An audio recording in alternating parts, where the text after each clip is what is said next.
que hem volgut dedicar el seu temps, que ja sabem que el temps polític a vegades va amb un altre ritme, que estem d'exàlgebres i vull agrair especialment que sigueu aquí.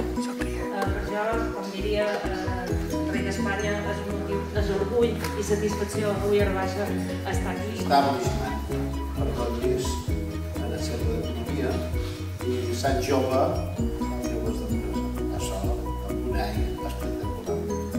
No vull dir que això justifiqui que de la crisi que hagin sortit aquestes oportunitats. Preferiria que hagués sortit independentment de la crisi, això. No justificaré la crisi per aquesta millora. Ens ha tocat viure, tenim un bri de responsabilitat en fer que les coses siguin millors, no? I no en podem defugir, tampoc no en podeu defugir vosaltres.